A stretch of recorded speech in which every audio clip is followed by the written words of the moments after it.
Hello दोस्तों, आप सबका स्वागत है हमारे YouTube channel care study with MP Sharma में। हम लोग पढ़ रहे हैं मैट्रिक्स और मैट्रिक्स में थ्योरी हम लोग पूरी कंप्लीट पढ़ चुके हैं।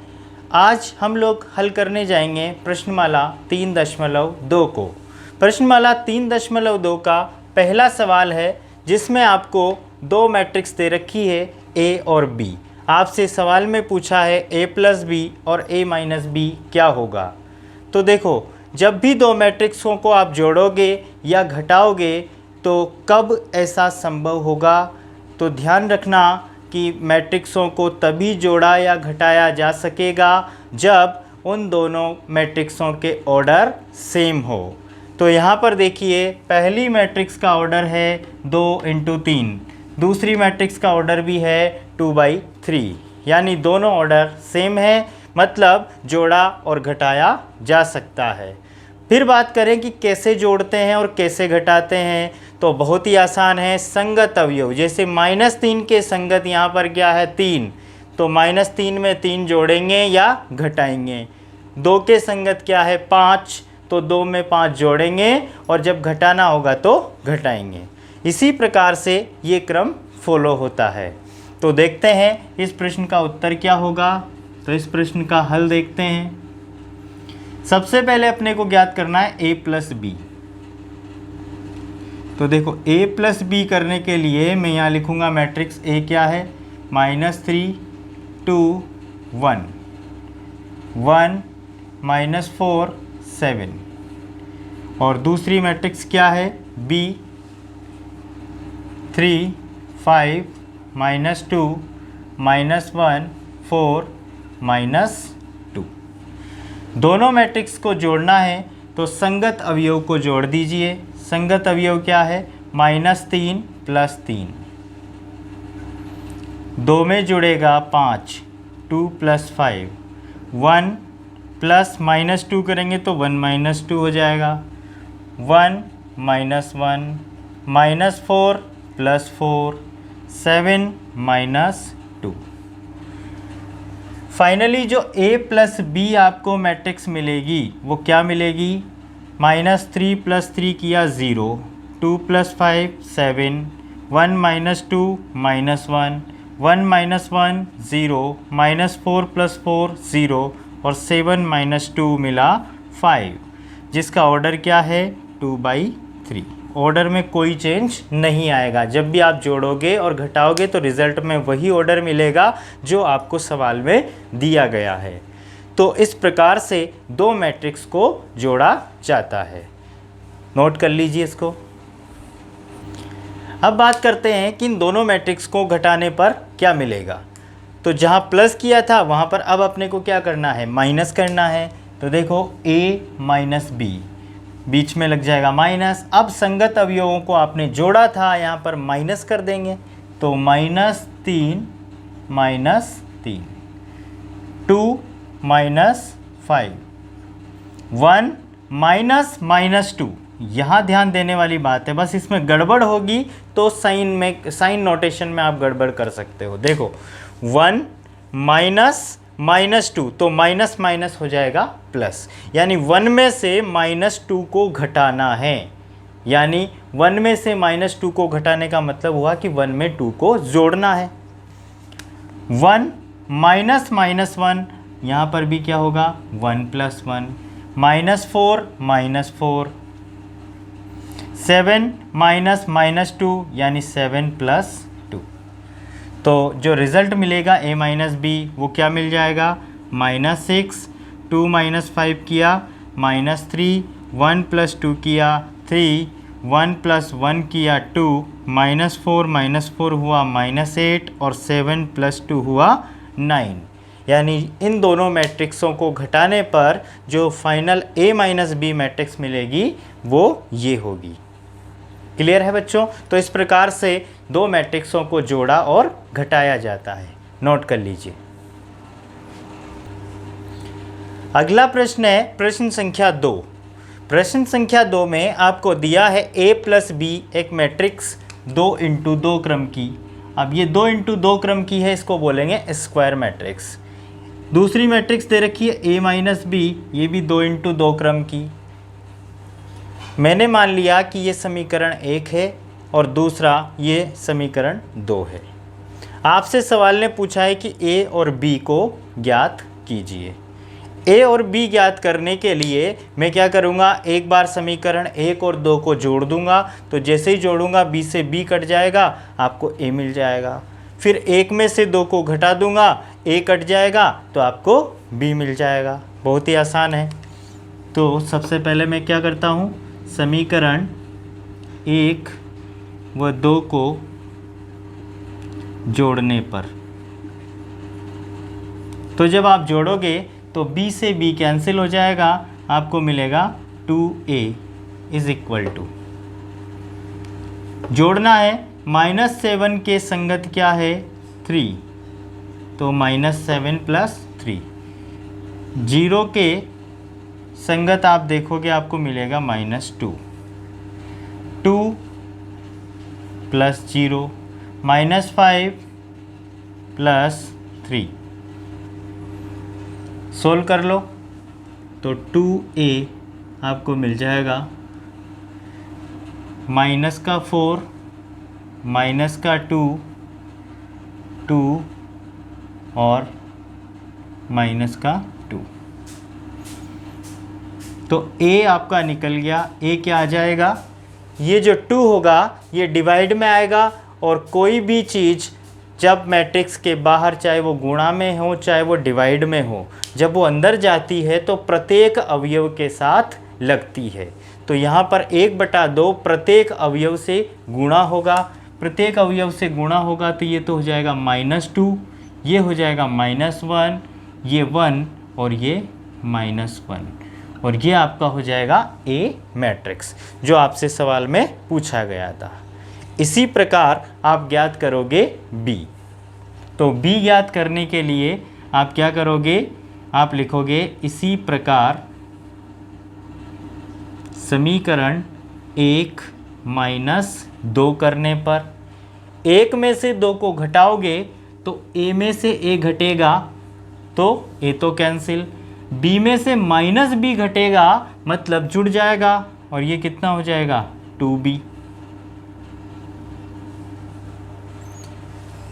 2B। अब -7 में से घटाना है 3, तो मैं क्या लिखूँगा, -7 - 3। 0 -2 तो 0 + 2, 2 - 0 -5 -3, तो जो 2B आया वो आ गया -10 +2 +2 -8।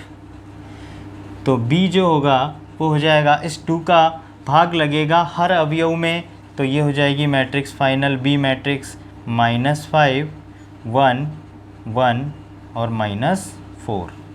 ये आपका आंसर हो गया B के लिए, और ये आंसर हो गया A के लिए। ठीक है, तो इस प्रकार से A और B का मान ज्ञात कर सकते हैं। नोट कर लीजिए। तो देखो अगला सवाल है प्रश्न संख्या 3। अभी जो 2 सवाल किए, ये दोनों सवाल बेस्ड है मैट्रिक्सों के एडिशन सब्सट्रैक्शन पर। तीसरा सवाल भी एडिशन और सब्सट्रैक्शन पर ही बेस्ड है। इसमें आपको A और B 2 मैट्रिक्स दे रखी है, दोनों का क्रम सेम है 3 × 2। एक समीकरण आपको दे रखी है A + 2B + C = 0। तो ये जो 0 है ये होगी ज़ीरो मैट्रिक्स। इस जीरो मैट्रिक्स का क्रम क्या होगा, तो इसका क्रम वही होगा जो आपको गिवन मैट्रिक्स है। जो गिवन मैट्रिक्स का क्रम है वही इस जीरो मैट्रिक्स का क्रम होगा। अब देखते हैं, आपको सवाल में A दे रखा है, B दे रखा है, ज्ञात क्या करना है, C का मान। आपसे C का मान पूछा है तो C का मान ज्ञात करना है। इस दी गई समीकरण में ये वैल्यूज़ पुट कर दीजिए। इसका हल देखते हैं। A मैट्रिक्स क्या है, 1 3 2 1 3 -1। 2 × B मैट्रिक्स क्या है, 2 1 1 2 -1 एंड 0 प्लस सी मैट्रिक्स वो तो ज्ञात करनी है इज इक्वल टू इस जीरो मैट्रिक्स का क्रम आप वही लिखोगे जो आपको दी गई मैट्रिक्स है। क्यों लिखोगे? क्योंकि हम लोगों ने पहले ही बात करी है, दो मैट्रिक्सों को तभी जोड़ा और घटाया जा सकेगा जब उनके क्रम सेम हो। तो यहाँ क्या आएगा 0 0 0 0 0 0।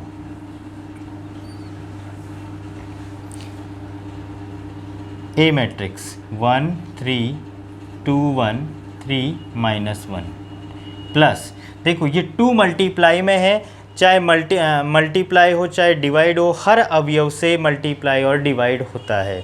2 मल्टीप्लाई होगा तो हर अवयव से होगा, तो क्या हो जाएगी ये matrix 4 2 2 4 -2 and 0 plus C equal to 0 0 0 0 0 0। अब इन दोनों मैट्रिक्स को जोड़ना है, जोड़ना आपको आता ही है। क्या हो जाएगा 1 + 4 5 3 + 2 5 2 + 2 4 4 + 1 5 3 - 2 1 -1 + 0 -1 plus C matrix is equal to 0 0 0 0 0 0। अब आपको ज्ञात करना है सी, तो जो सी मैट्रिक्स होगी वो क्या हो जाएगी 0 0 0 0 0 0 मैट्रिक्स में से क्या घटा दो, इसका पक्षांतरण कर दो इधर, तो क्या होगा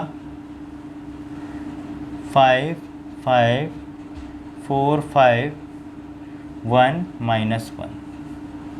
तो C इज इक्वल टू जो C का मान आया वो क्या आ गया, दोनों को घटा दीजिए, 0 में से 5 जाएगा -5, 0 में से 5 जाएगा -5, -4 -5 -1 और ये प्लस का 1, क्योंकि 0 -1 करोगे तो ये हो जाएगा प्लस। इसका ऑर्डर आपको क्या मिला 3 × 2, क्योंकि जोड़ना और घटाना है तो ऑर्डर वही मिलेगा जो आपको दिया गया है, क्योंकि कंडीशन ही यही होती है कि दो मैट्रिक्सों को तभी जोड़ा या घटाया जा सकेगा जब उनके क्रम एक समान हो। क्लियर है? नोट कर लीजिए यह प्रश्न संख्या 3 का हल। अगला प्रश्न है प्रश्न संख्या 4। अब प्रश्न संख्या 4 में गुणा भी आएगा और घटाना भी आएगा, यानी दोनों एक साथ आएगा। यहाँ पर गुणा भी करना पड़ेगा और घटाना भी पड़ेगा मैट्रिक्स को। तो देखते हैं क्या पूछा है। सवाल ने आपको दो मैट्रिक्स दे रखी है, ए और बी, दोनों स्क्वायर मैट्रिक्स है, 2 × 2 2 × 2, यानी 2 ऑर्डर की स्क्वायर मैट्रिक्स है दोनों, तो गुणा तो किया ही जा सकता है। मैंने आपको पहले भी बताया था गुणनफल किन मैट्रिक्सों का संभव है चेक करने का तरीका क्या होता था। पहली मैट्रिक्स में स्तंभों की संख्या दूसरी मैट्रिक्स की पंक्तियों की संख्या के बराबर होनी चाहिए, अगर ऐसा है तो गुणनफल संभव है। लेकिन जब भी स्क्वायर मैट्रिक्स को गुणा करने की बात आएगी तो हमेशा ये कंडीशन सेटिस्फाई होगी, यानी दो स्क्वायर मैट्रिक्सों को गुणा हमेशा किया जा सकेगा, उसमें आपको ये कंडीशन देखने की ज़रूरत नहीं है। तो ये यहाँ पर स्क्वायर मैट्रिक्स है तो इनका गुणनफल तो आराम से संभव है। 3a² - b, देखो a² का मतलब क्या है, a² का मतलब होगा a गुणा a। अब अपन हल कर रहे हैं इसको, a² का मतलब होगा a गुणा a, तो a गुणा a करना है 2 -1 3 2। इस मैट्रिक्स को इसी मैट्रिक्स से गुणा करना है।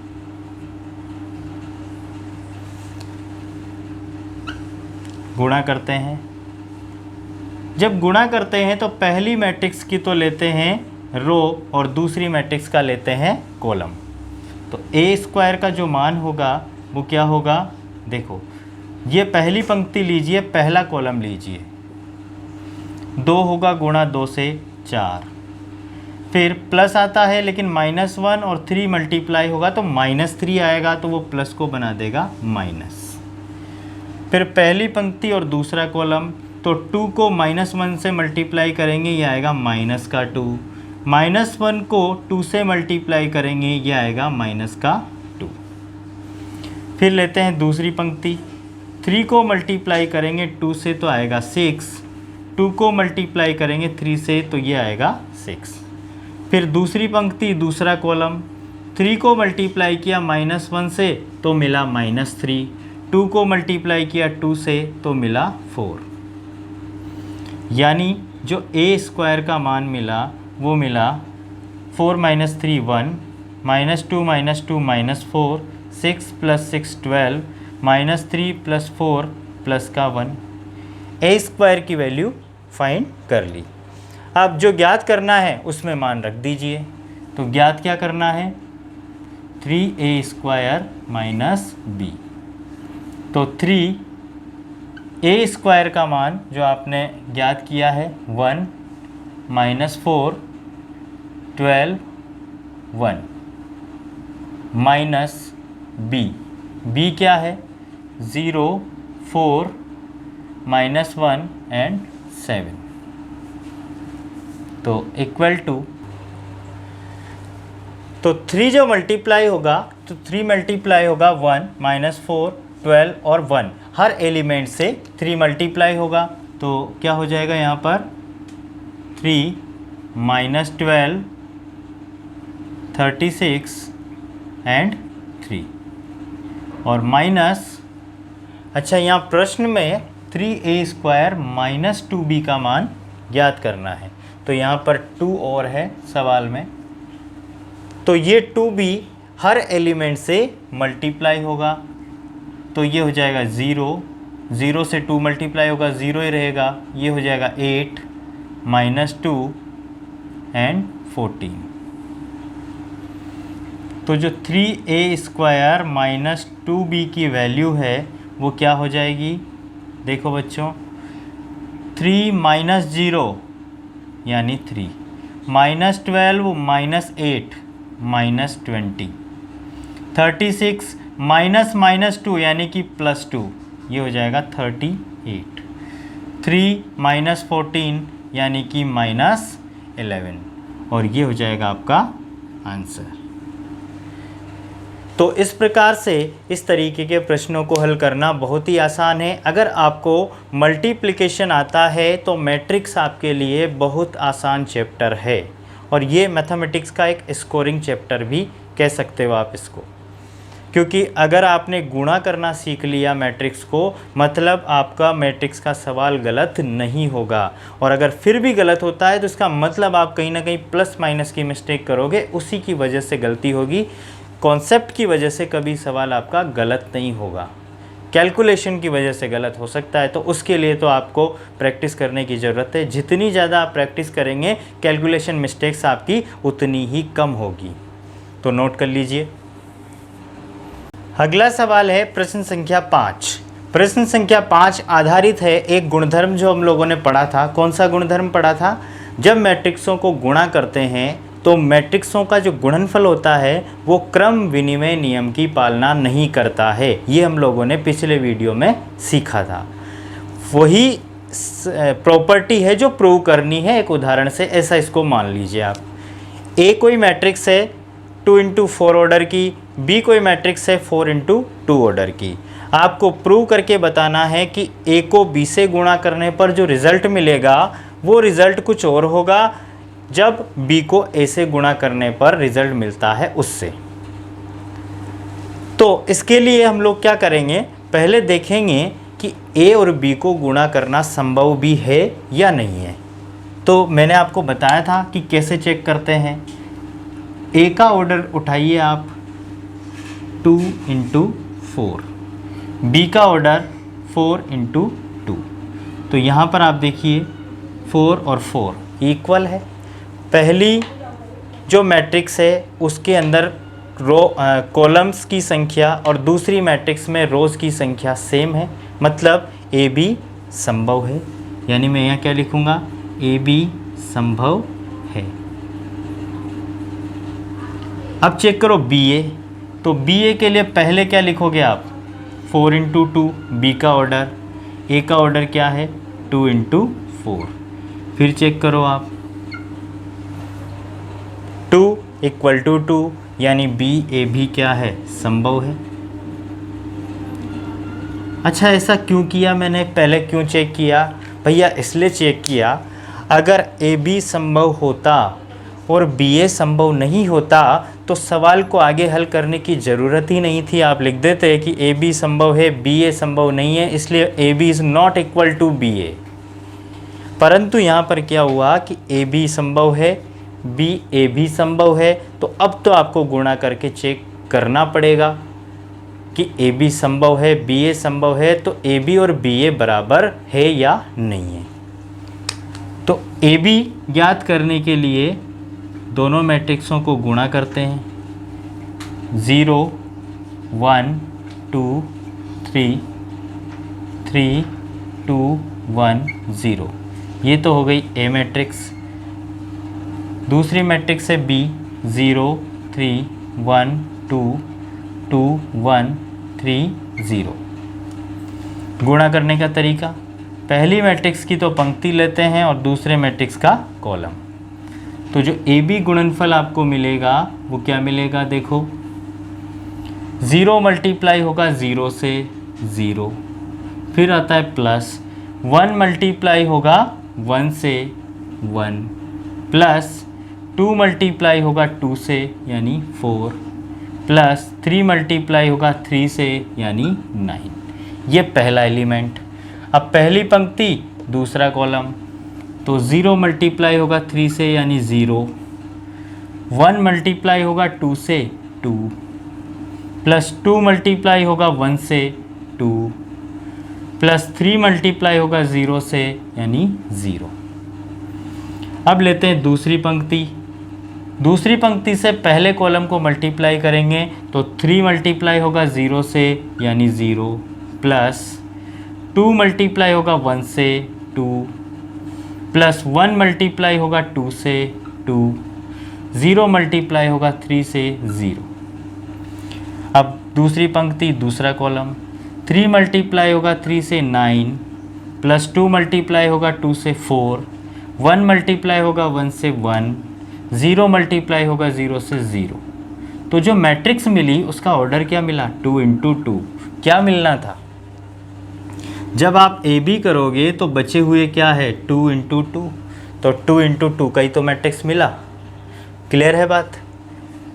तो जो ए बी का मान मिला वो क्या मिला आपको, 9 4 13 और 1 14, 2 और 2 4, 2 और 2 4, 9 4 13 और 1 14, यानी ए बी मैट्रिक्स आपने ज्ञात कर ली। अब इसी प्रकार आप ज्ञात करोगे बी ए मैट्रिक्स।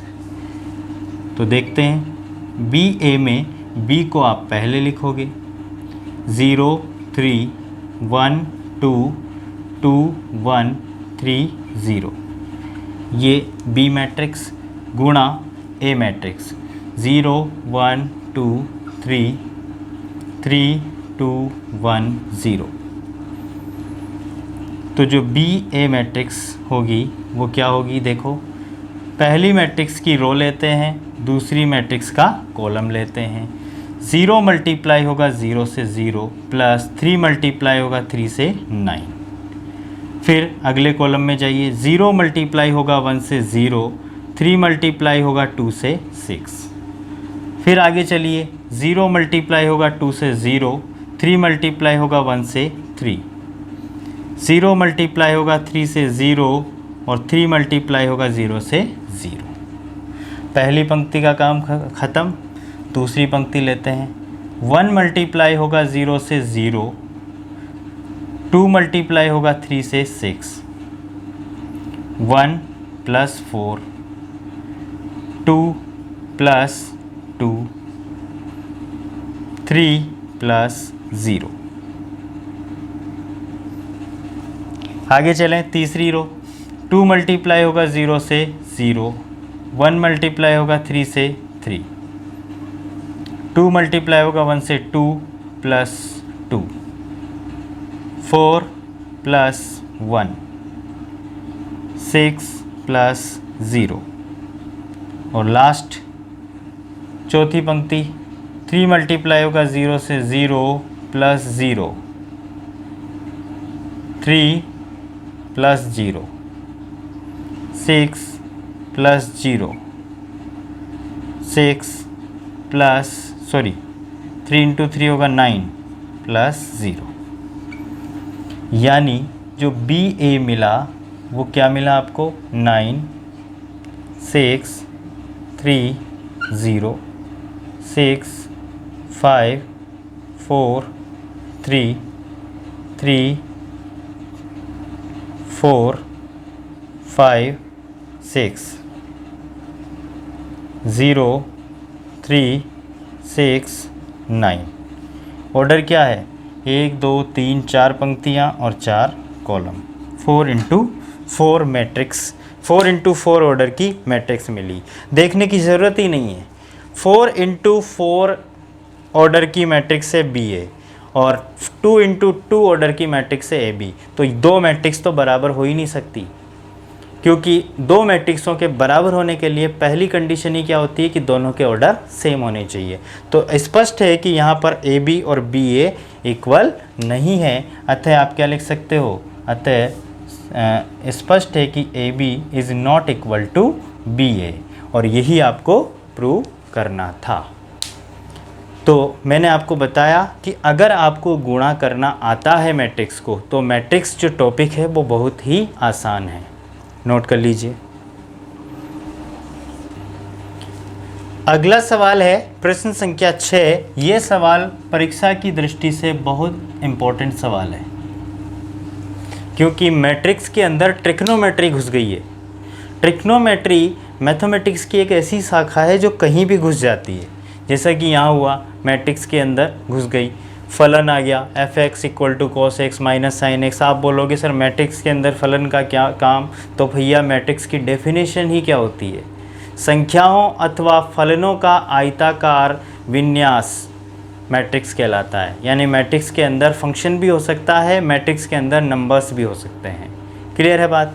तो यहाँ पर एक फंक्शन है f(x), उसकी वैल्यू मैट्रिक्स फॉर्म में दे रखी है cos x minus sine x 0, sin x cos x 0 0 0 1। आपको प्रूव करना है f of a into F of b is equal to F of a plus b। तो f ऑफ a गुणा F of b, यानी दो matrix को multiply करना है LHS में। तो ये रिज़ल्ट आपको मिल जाना चाहिए। देखते हैं। सबसे पहले अपन LHS को सोल्व करते हैं। तो सोल्व करते हैं तो f of a into F of b equal to, f of a का मतलब क्या है कि फंक्शन जो f ऑफ x है, x के स्थान पर आप क्या रख दीजिए a, तो वो बन जाएगा f ऑफ a, क्योंकि f ऑफ x का मतलब होता है x का फंक्शन। ये क्या है? a का फंक्शन। तो जो वेरिएबल है उसके स्थान पर आप a रख दीजिए, तो ये हो जाएगा cos a minus sine a 0 sine a cos a 0 0 0 1। ये तो हो गया f ऑफ a। इसी प्रकार आप लिखो f ऑफ b, मतलब x के स्थान पर आप क्या कर दोगे? b कर दोगे। cos of b minus sine of b 0 sine of b cos of b 0 0 0 1। दोनों मैट्रिक्स को मल्टीप्लाई करना है। मल्टीप्लाई करने का तरीका, पहली मैट्रिक्स का लेते हैं रो और दूसरी मैट्रिक्स का लेते हैं कॉलम। करिए मल्टीप्लाई। मल्टीप्लाई करेंगे तो cos a मल्टीप्लाई होगा cos b से। मैंने लिखा cos a cos b। Minus sine a multiply होगा साइन b से, तो माइनस साइन के साथ आएगा minus sine a sine b। 0 multiply होगा 0 से, तो प्लस 0। ये आपका पहला अवयव आ गया। अब अगले कॉलम में चलें। cos a मल्टीप्लाई होगा माइनस साइन b से, तो ये आपको क्या मिलेगा? Minus cos a sine b। अगला cos b मल्टीप्लाई होगा माइनस साइन a से, माइनस साइन ए मल्टीप्लाई होगा कॉस बी से, तो क्या लिखूंगा मैं, माइनस का साइन ए कॉस बी, फिर प्लस 0, क्योंकि 0 मल्टीप्लाई होगा 1 से तो आएगा 0। ठीक है, अब ये वाली पंक्ति इस कॉलम से हो गई, इस कॉलम से हो गई, थर्ड कॉलम से होगी, तो 0 से कॉस ए मल्टीप्लाई होगा 0, 0 से माइनस साइन ए मल्टीप्लाई होगा 0 और 0 से 1 मल्टीप्लाई होगा 0, मतलब फाइनल जो एलिमेंट मिलना है वो आपको क्या मिलना है, 0 मिलना है। आगे चलिए, अब लेते हैं दूसरी पंक्ति। साइन ए मल्टीप्लाई होगा कॉस बी से, तो यहाँ क्या लिखूँगा, साइन ए कॉस बी, फिर आता है प्लस, कॉस ए मल्टीप्लाई होगा साइन बी से, तो लिखूंगा cos A sine B, cos A sine B. 0 multiply होगा 0 से तो प्लस 0। साइन ए मल्टीप्लाई होगा माइनस साइन बी से, तो ये होगा माइनस का साइन ए साइन बी, फिर कॉस ए मल्टीप्लाई होगा कॉस बी से, तो plus cos A cos B, फिर 0 मल्टीप्लाई होगा 0 से तो प्लस 0। अब ये पूरी रो जो सेकंड रो है वो थर्ड कॉलम से मल्टीप्लाई होगी, तो यहाँ पर क्या मिलेगा, 0। क्यों मिलेगा, क्योंकि साइन ए मल्टीप्लाई हुआ 0 से 0, कोस ए मल्टीप्लाई हुआ 0 से 0 और 0 मल्टीप्लाई हुआ 1 से, तीनों का जोड़ के आ गया 0। अब लेते हैं थर्ड रो, 0 0 0 0, यानी यहाँ पर क्या मिल गया, 0। इसी प्रकार यहाँ पर भी क्या मिलेगा, 0, लेकिन यहाँ पर क्या मिलेगा, 1, क्योंकि जब थर्ड कॉलम में आप मल्टीप्लाई करोगे 0 0 से मल्टीप्लाई होगा, 0 0 से मल्टीप्लाई होगा और 1 1 से मल्टीप्लाई होगा, तीनों का योग करेंगे तो आपको मिलेगा 1। अब इसको सिंप्लीफाई करके लिखते हैं, तो जो f of a into F of b होगा वो मैट्रिक्स आपके पास क्या बनेगी, देखो, cos a cos b minus sine a sine b। ये फॉर्मूला होता है ट्रिग्नोमेट्री में, cos a cos b minus sine a sine b। Formula होता है cos a प्लस b का। क्या फॉर्मूला होता है, cos a plus b equal to होता है cos a cos b minus sine a sine b। एक फॉर्मूला होता है साइन a प्लस b का।